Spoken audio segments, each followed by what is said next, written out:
అందరూ కొద్దిగా సోలిపోయినారు, ఎండగా ఉంది కాబట్టి మనం సోలిపోయే వారిగా ఉండకూడదు.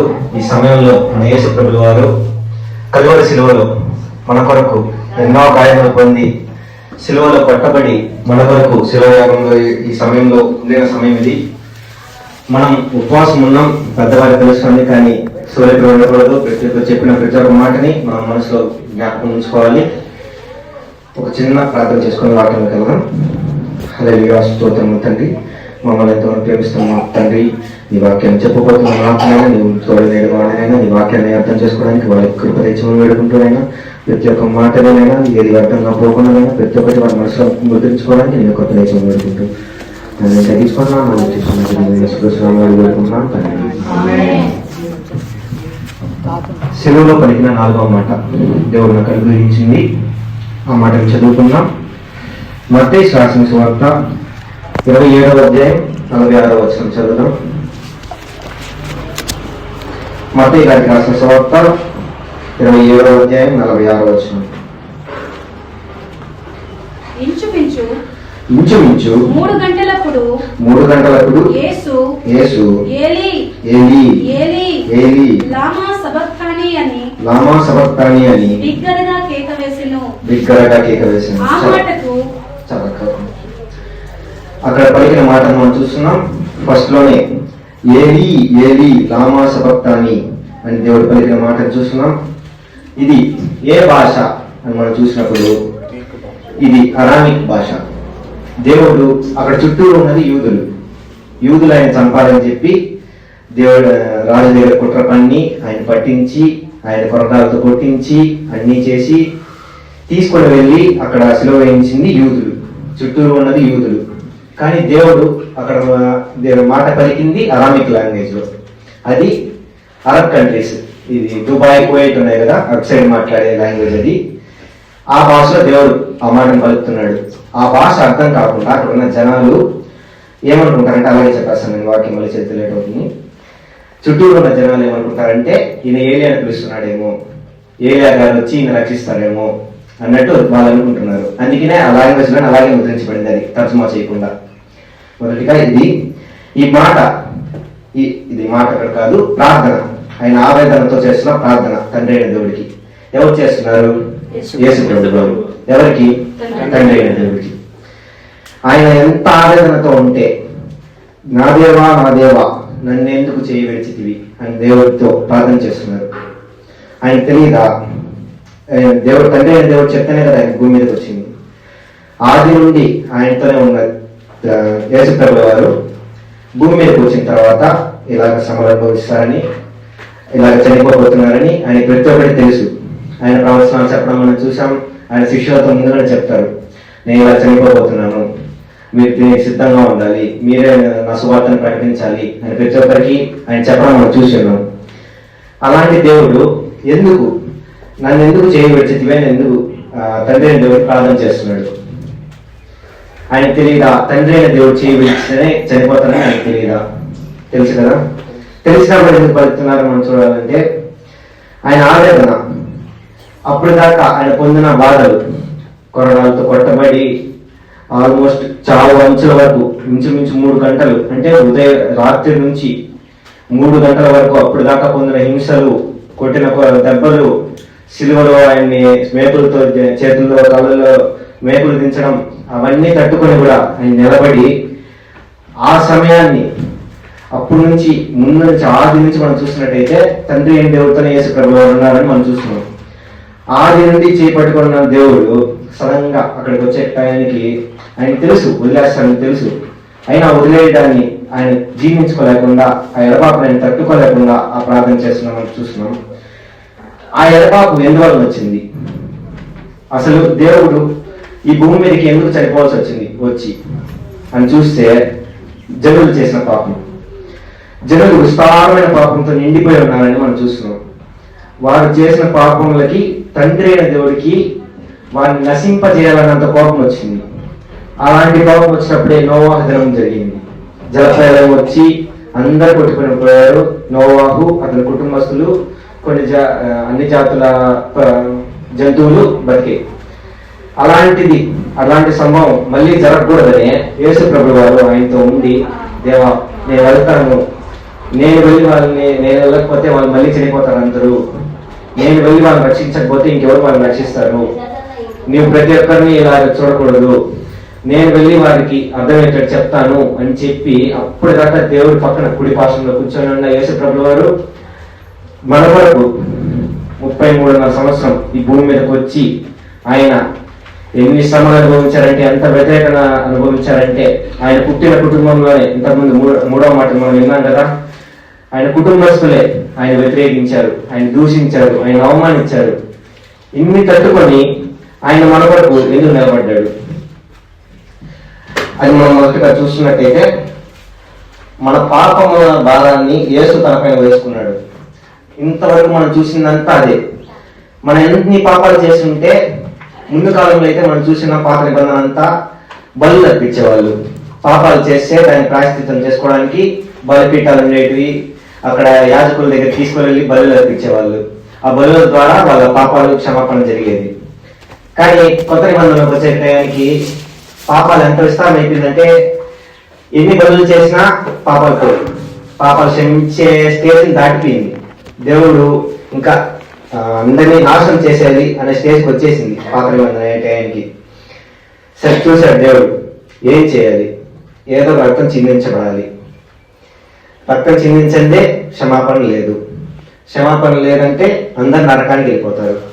ఏం చేయాలి అన్నప్పుడు యేసు ప్రభు, నేను ముందున్నాను, నేను వెళ్తాను, నేను వెళ్ళి నా రక్తం చిందించి ఈ జనులను రక్షించుకుంటాను, వీరంతా నీవు చేసిన చిలువ కదా దేవా తండ్రి అని తండ్రి దేవుడు మొరపెడుతున్నాడు.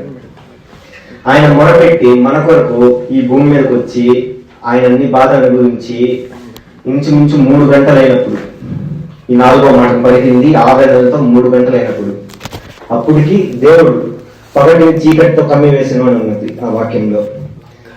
చీకటితో కమ్మివేసి పగటిని చీకటిగా చేసినాడు దేవుడు. దేవుడికి కూడా అది దేనికి సూచకం అంటే, దేవుడికి కూడా ఎంతో కోపం వచ్చింది దాన్ని విని, దాన్ని చూసి. ఎందుకంటే ఆయన ప్రియ కుమారుడు కదా, ఆయన్ని ఎంతో ప్రేమించినాడు కదా దేవుడు, తండ్రి అయిన దేవుడు. అలాగే సిలువ వేయడము, ఆయన కొట్టడము అవన్నీ చూసి తండ్రి అయిన దేవుడికి ఎంతో కోపం వచ్చింది.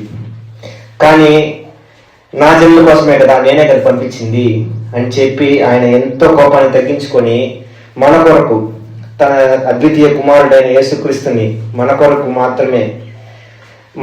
మాత్రమే ఆయన ఈ భూమి మీద పంపించి ఆయన చావుకి అప్పగించాడు తండ్రి దేవుడు. ఇది మనము యేసు ప్రభువుల వారి సైడ్ నుంచి చూస్తే ఒక మాట ఉంటుంది. యోహాను రాసిన పత్రిక 3వ అధ్యాయం 16వ వచనం. యోహాను రాసిన సువార్త 3వ అధ్యాయం 16వ వచనం. పత్రిక సువార్త 3:16. దేవుడు లోకమును ఎంతో ప్రేమించెను కాగా ఆయన తన అద్వితీయ కుమారునిగా పుట్టిన వాని యందు విశ్వాసముంచు ప్రతివాడును నశింపక నిత్య జీవం పొందినట్లు ఆయన అనుగ్రహించెను. ఇక్కడ చూస్తున్నాం, తండ్రి అయిన దేవుడు తనకి అద్వితీయ కుమారునిగా పుట్టిన యేసు ప్రభువుని, రెండవదిగా మనకి నిత్య జీవం ఇవ్వడానికి, మనం నరకానికి వెళ్ళిపోకుండా మనకి నిత్య జీవం ఇవ్వడానికి, పరలోకానికి మనం వెళ్ళాలని ఆయన ఎంతో మనల్ని ప్రేమించి ఆయన ప్రియ కుమారుని మన కొరకు ఈ లోకానికి పంపించినట్టు ఈ వాక్యంలో చూస్తున్నాం. ఇంకొక మాటను చూద్దాం. అలాగే రోమీయులకు రాసిన పత్రిక 5వ అధ్యాయం 8వ వచనం. రోమీయులకు రాసిన పత్రిక, అయితే దేవుడు మన ఎడల తన ప్రేమను వెల్లడిపరచుచున్నాడు. ఎట్లనగా మనం ఇంకను పాపులమై ఉండగానే క్రీస్తు మన కొరకు చనిపోయాను. ఈ వాక్యంలో ఏమనుందండి? మనం ఇంకా పాపలమై ఉండగానే, మనం ఇంకా పాపం వదలలేదు, పాప క్షమాపణ కోరుకోలేదు, ఇంకా పాపంలో ఉండగానే మన కొరకు ఆయన చనిపోవడానికి సిద్ధమయ్యాడు. ఎంత ప్రేమ ఉంటే, ఇప్పుడు మీరు ఒక పని చేస్తున్నారండి, వాళ్ళు మీకు నచ్చలేదు, మీరు ఆ పని చేయగలుగుతారు వాళ్ళ కోసం? మనస్ఫూర్తిగా చేయగలుగుతారా? అసలు మనస్ఫూర్తిగా కాదు, అసలు దాన్ని చేయాలనుకుంటారా? ఆలోచన వస్తుందా? రాదు. అలాంటిది మన దేవుడు యేసు ప్రభువు వారు మన మీద ఎంత ప్రేమను పెట్టుకుంటే, తండ్రి అయిన దేవుడికి ఎంత కోపం వచ్చింటుంది, యేసు ప్రభువు వారు కూడా కోపం వచ్చింటుంది. ఎందుకంటే మనం అన్ని పాపాలు చేస్తున్నాం. కానీ ఆయన మన మీద పెట్టుకున్న ప్రేమ ఎంత గొప్పదని ఈ వాక్యంలో మనకు అర్థమవుతుంది. ఆయన ఎంత ప్రేమను మన మీద పెట్టుకోకపోయి ఉంటే మనం ఇంకా పాపంలో ఉండగానే, ఆయన క్షమాపణ కోరకుండానే మనం ఇంకా పాపంలోనే తిరుగుతాము. ఆయన ఒకవేళ చనిపోయినా కూడా వాళ్ళు మారరు అప్పటికే అని తెలిసి కూడా మన కొరకు మన పాపము క్షమింపబడాలని చెప్పి దేవుడు మన కొరకు శిలువ యాగంలో మరణించి ఉంటారు. ఈ మాటను చూస్తుంటే గుండె పగిలిపోతాను నాకు. అంటే మనం తప్పు చేస్తున్నామని తెలుసు, ఆ తప్పు తెలిసే చేస్తున్నామని తెలుసు, ఆ తప్పును మార్చుకోమని తెలిసి కూడా దేవుడు మన కొరకు ఎందుకు చనిపోవాలి? ఎందుకు చనిపోయినాడు? మన మీద ఎంత ప్రేమ ఉండాలి ఆయనకి? ఈ మాట ద్వారా మనం దాన్ని అర్థం చేసుకోవాలండి. ఈ 4వ మాటలో ఆయన ఆవేదన కనబడుతుందంటే ఆయనకి బాధ కలిగిందనో, ఆయన శ్రమలు చూశాడనో కాదండి. ఈ జనులు ఇంకా మారవేమో అనే ఒక బాధ ఆయనకి. నేను ఇంత చేస్తున్నాను కదా తండ్రి, నా చెయ్యిని ఎందుకు విడిచేస్తున్నావు? ఆయనకి తెలుసు ఆయన చెయ్యి విడిస్తేనే ఆయన చనిపోతాడు. ఈయన ఒక మాట, యేసు ప్రభు, నాయన నేను వీళ్ళ కోసం చావలేను, వీళ్ళు ఇంకా మారలేదు, వీళ్ళు ఇంకా నేను 3.5 సంవత్సరం నేను సువార్త ప్రకటించున్నాను, కానీ వీళ్ళు మారలేదు, వీళ్ళు ఇంకా నన్ను వ్యతిరేకిస్తున్నారు అన్న దేవుడు ఒక్క మాట చెప్పింటే యేసుక్రీస్తు చనిపోయి ఉంటారా? అలాగే పర్వకానికి ఎత్తుపడి ఉంటారు కదా. తండ్రి దేవుడు చనిపోయి ఇచ్చింటాడా? ఒక్క నిమిషంలో భూమి అనేది లేకుండా చేసి ఉంటాడు తండ్రి దేవుడు. మన యేసు ప్రభువు వారు మన మీద ప్రేమ ఉంచి అన్ని శ్రమలు తట్టుకొని, దేవుడి ఎడవాపును కూడా తట్టుకొని మన కొరకు నిలబడింది మన మీద ఉన్న ప్రేమతోనే కదా. మనం మారకుండా ఇంతకుముందు మనం ముందు మాటలో చూసినట్టు ఆయన మన కొరకు, మనం చేసిన పాపముల కొరకు వీని క్షమించని తండ్రి అని మొదటి మాటలో, 2వ మాటలో, 3వ మాటలో ఏవైతే ఇంతవరకు చూసి వస్తున్నామో ఆయన చేసినంత ఎవరి కోసం? మన కొరకే కదా. మనం దాన్ని తెలుసుకోకుండా మారకుండా ఇంకా ఎలా అంటే ఆయన చెప్పిన కొన్ని మాటలను మాత్రం జ్ఞాపకం చేసుకుంటూ వెళ్ళిపోదాం. తండ్రి యేసు ప్రభువు వారు లోకంలో ఉన్నప్పుడు తన పొరుగు వాడిని ప్రేమించమని చెప్పి ఉన్నాడు. ఎంతమంది అండి పక్కన ఉన్న వారిని ఎవరితో ద్వేషం లేకుండా, బయట వాళ్ళ గురించి చదివింది, సంఘస్థులే, దేవుని ఎరిగి ఉన్న వారే, పక్క వాళ్ళ మీద ద్వేషం లేకుండా, కోపం లేకుండా ఎవరున్నారు? ఎవరు లేరు. సరే, సంఘంలో ఉన్నవారే, బయట వదిలేండి, సంఘంలో ఉన్న సంఘస్థులే, పక్కన ఉన్న వాళ్ళే, పక్కన కూర్చున్న వాళ్ళే ఎంత సమాధానం కలిగి ఉన్నారు? సమాధానం కలిగి ఉన్నారా? యేసుక్రీస్తు ఎవరి కోసం చనిపోయాడు? మన కోసమే కదా. ఆయన ఇంత చేసిన దేవుడు ఇదంతా చూస్తే ఆయనకి ఎంత కోపం రావాలి? మన తండ్రి అయిన దేవుడి గురించి మనకు తెలుసు. భూత భవిష్యత్ కాలాలన్నీ ఆయన ఎరిగి ఉన్న దేవుడు. యేసుక్రీస్తుల వారికి కూడా సమస్తము ఎరిగి ఉన్న దేవుడే. ఎన్ని జరుగుతాయో అన్ని దేవుడికి తెలుసు. కానీ ఒక నమ్మకం, ఒక చిన్న విశ్వాసం, మారతారేమో, తెలుసుకుంటారేమో అని ఆయన నమ్మి ఒక చిన్న విశ్వాసాన్ని అక్కడ నాటాడు. దానికోసమే ఆయన చనిపోయింది.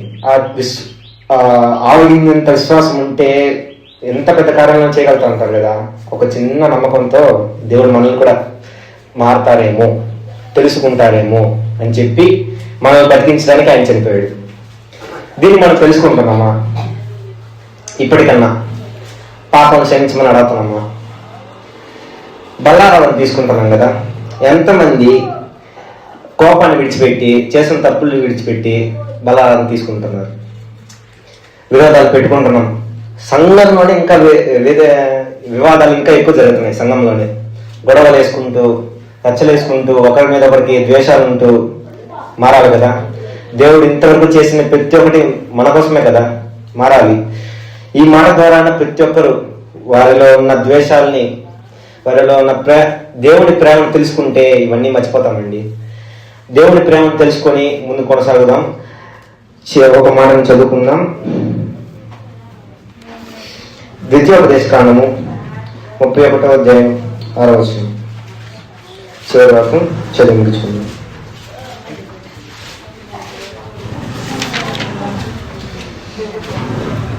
భయపడుకుడి వారిని చూసి దిగులు పడకుడి, వారిని చూసి దిగులు పడకుడి, మీతో కూడా వచ్చేవాడు మీతో కూడా వచ్చేవాడు మీ దేవుడైన యెహోవాయే, మీ దేవుడైన యెహోవాయే, ఆయన నిన్ను విడువడు, ఆయన నిన్ను విడువడు, నిన్ను ఎడబాయడు. నిన్ను ఎడబాయడు. ఈ వాక్యానుసారంగానే అండి యేసు ప్రభు వారిని తండ్రి అయిన దేవుడు మన కొరకు పంపించింది. లేఖనాన్ని నిలబడపడాలనే పాత నిబంధన అంతా ఉండేది మనం ఏదో యేసుక్రీస్తు గురించి లేదే అనుకుంటాం. ప్రతి ఒక్క వాక్యానికి కొత్త నిబంధనలో దాని గురించి ఉన్న అంతరార్థం ఏదో ఒకటి ఉంటుంది. ఆ లేఖనాలు నిలబడపడడానికే ఏదో ఒకటి జరుగుతుంది. ఇదంతా చూస్తున్నాం కదా. తండ్రి అయిన దేవుడు నిజంగానే యేసుక్రీస్తుల వారి చేయి విడిచాడా? వదిలేశాడు. వదిలితేనే ఆయన చనిపోతారని ఆయనకి తెలుసు. వదిలేశాడు. వదిలి ఈరోజు ఆయన మన కొరకు తన రక్తాన్ని, తన స్వయ రక్తాన్ని, పాప మెరుగని తన రక్తాన్ని మన కొరకు చిందించి 3వ దినం సజీవంగా లేబోతున్నాడండి. కానీ ఈరోజు ఆయన మరణాన్ని ఎంతమంది జ్ఞాపకం చేసుకుంటున్నారు? ఇన్ని సంవత్సరాలు అవుతుంది. దేవుడి దగ్గరికి వస్తున్న ప్రతి ఒక్కరం ఉన్నాం కదా. ఎంతమంది ఆయన మరణాన్ని జ్ఞాపకం చేసుకుని ఆయన ఎందుకు మరణించాడు అని తెలుసుకున్న వారు ఎంతమంది? దాని ఇంక మీద మనం జ్ఞాపకం చేసుకొని ఇంతవరకు విన్న ప్రతి ఒక్క మాటని మనసులో గ్రహించుకొని మార్చుకోవాల్సిన ప్రతి మాటని మార్చుకుందాం. దేవుడు ఈ వాక్యాన్ని మీ వెనుకల్లో ఆశ్రయించి దీవించును గాక.